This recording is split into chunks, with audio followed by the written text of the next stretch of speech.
Good evening, everybody. I just recently saw one of my videos, the last one being for my new Omega Wrestling, and I wanted to kind of enter another video. Like I said, I'm not doing this for views or anything like that. This is just a journal of me, of who I am. And I mainly am doing this as well as maybe I'll do this in another video later in time, but I do have a daughter that you know I adopted, or she adopted me, she'll tell you, and I just kind of want to tell her who I really was, and in a way she always has something to show. If something to her ever happened to me, she could see and tell the story of who I am. And mainly what I'm going to talk about tonight is video games. Now, for a lot of people, like, this isn't for me to review or anything like that. Because, like I said, I'm not doing this for views or to get paid by YouTube or become a YouTuber. That's not what I want to do. In my life, I want to be a teacher, and that's what I've been studying for, and that's what I'm working for. So, mainly, what I'm going to talk about is why video games mean so much to me. I have about 9 tattoos. About 5 of them are video games. And the reason why all my video games, one is Halo, one is BioShock, one is a Mario tattoo, and a Legend of Zelda. I'm sorry, that's actually 4 tattoos because a lot of my other ones are comic books and little things that mean something to me. So mainly, I'll probably do a video of all my tattoos later. Why do video games mean so much to me?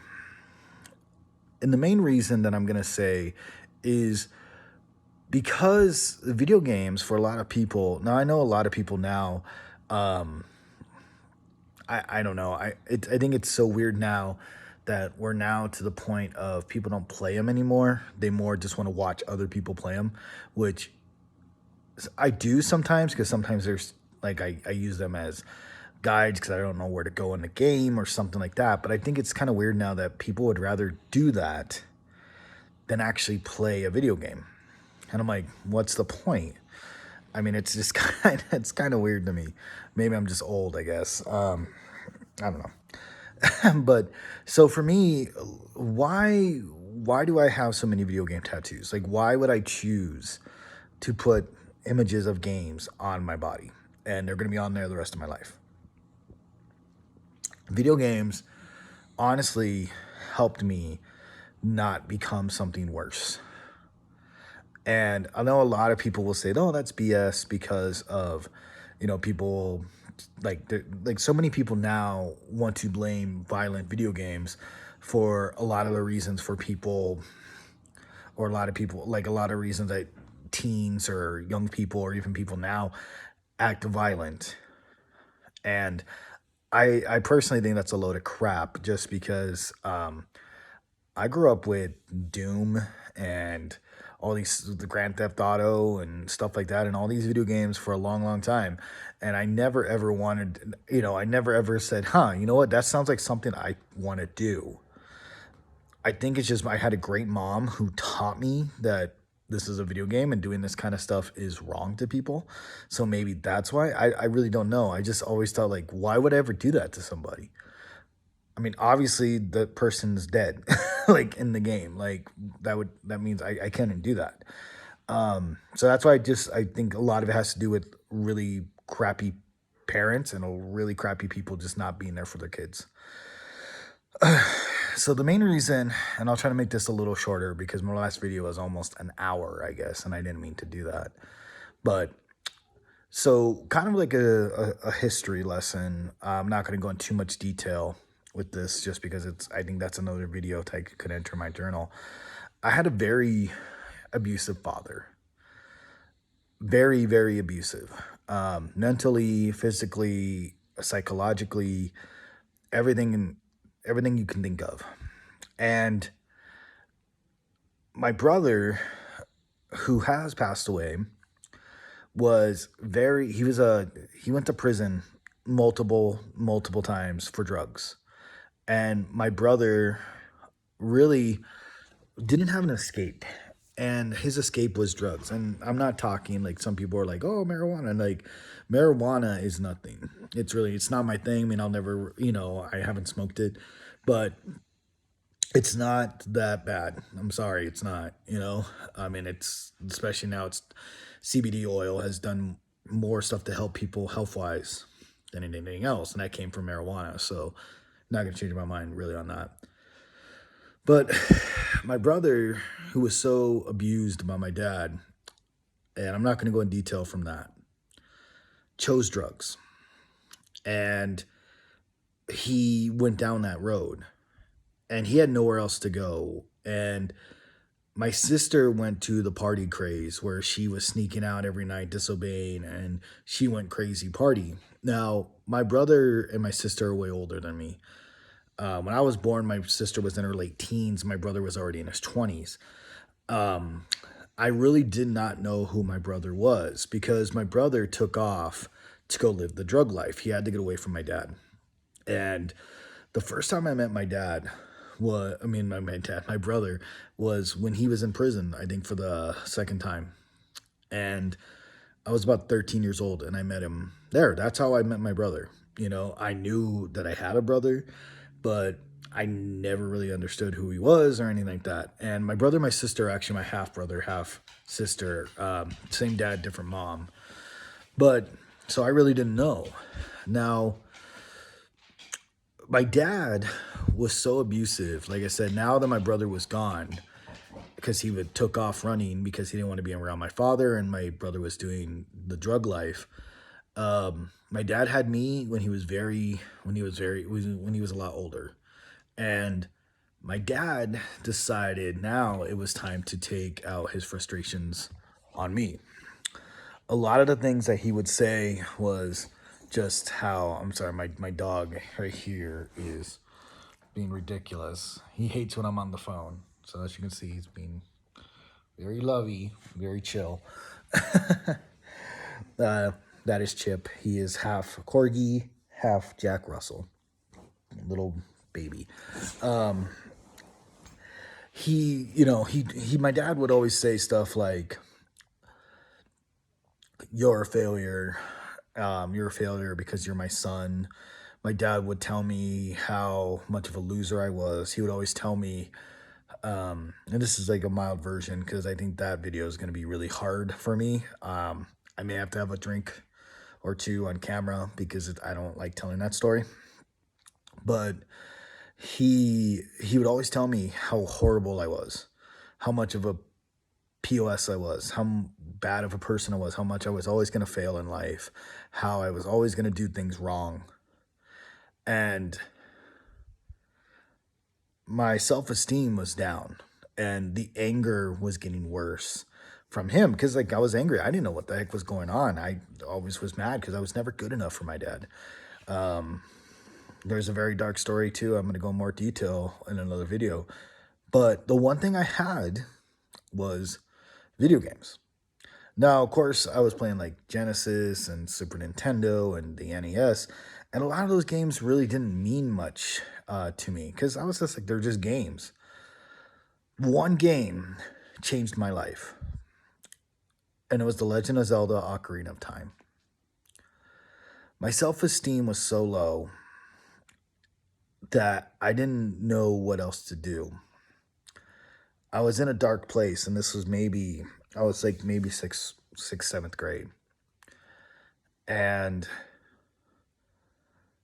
I didn't really know what The Legend of Zelda was. I had the first game. I really didn't understand it. And my brother, because he was out of prison at this time, let me borrow the Ocarina of Time. And I played it maybe a good couple hours, and then he took it back because it was his game. And something really changed because I was like, man, I really want to play this. Like, this game is amazing. And I didn't know what else I really didn't think about it. I just knew I really wanted to play this game. And I finally was able to get a copy. My mom bought me a copy. And What changed me was this kid, Link, in the game, was kind of an outcast, and people made fun of him. His parents weren't around. They considered him lazy, and he didn't fit in, and he had very few friends. But all his abuse and everything else, he turned out to be a good hero, a great hero. And I think in the game, he is, when he becomes an adult, he's like 17. And that's adult Link. And to me, I was so close to being 17 in my mind. I was like, if I wait long enough and keep a positive mind, I can be a hero. And that's what made me change my life. That game.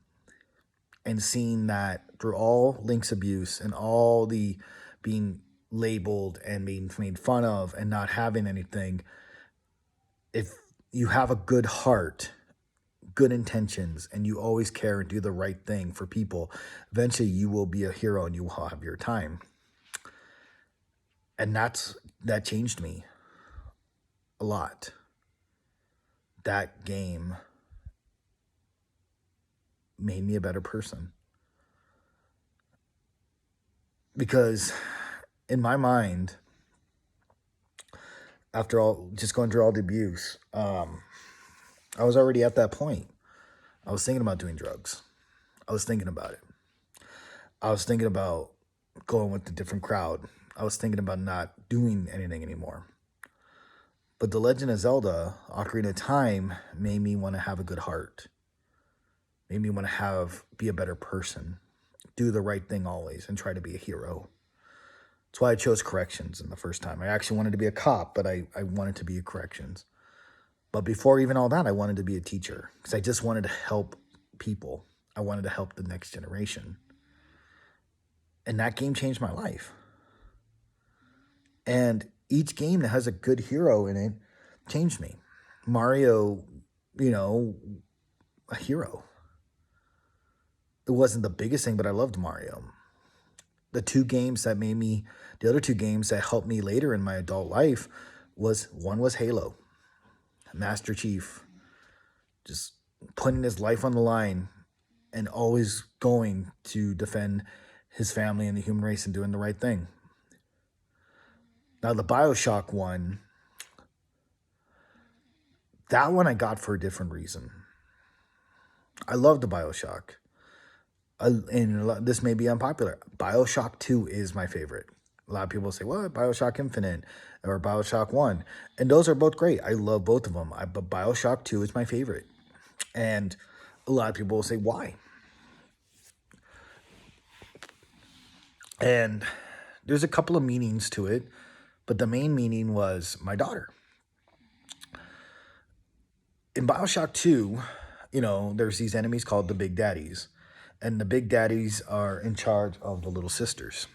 And the little sisters are almost they're the guardians, and they call them daddy, but they're not really their daughter. They're just programmed to protect these kids because they have this energy, and they can create powers for people and all the other stuff. And this guy in the first scene in BioShock 2 is so powerful because this Big Daddy's trying to protect the little sister, and I guess the main lady. I haven't played this game in a while, so I have so many video games. I don't even have time to catch up, even with quarantine. And he's always like, he tries to protect her, and she thinks he's dead, but he comes back to life to save her in the game, the Big Daddy. And the whole time, this girl is saying that, "You're my dad. Come save me." And he saves her. The whole adventure is to save this girl that's not his own. Because in his mind, it's his daughter no matter what. And that's why BioShock 2 hits for me, because see, my daughter is, even though she's not blood mine, she's mine. And I will fight just like that to protect her and to be there for her. So that's why I got a BioShock tattoo. And it's a Big Daddy and little sister. And I love that kid with all my heart. Even though I say some messed up things sometimes, because that's my dad. But the difference between my dad and me is I actually will try to apologize and try to move on and try to be better, even though I still fall a lot. But that's why video games changed me. I had a great mom, but my mom was working. It's because she was trying to be a good mom so she can support me, which is great. But she was always working, and she had to. I don't blame her for that. But those type of video games changed me. That's why I put them on my body, on my arms, and on my calf. And those are the main things. That's kind of a short version of how video games changed me for be a better person, how they saved my life. Instead of going for crime, I went to law enforcement and now a teacher. And also video games helped me decide to be a good father to my daughter. So just know video games aren't bad. It just depends on the person that's there and just having a good people around you to guide you, as well as always remember to be the hero and always fight, no matter how dark it gets.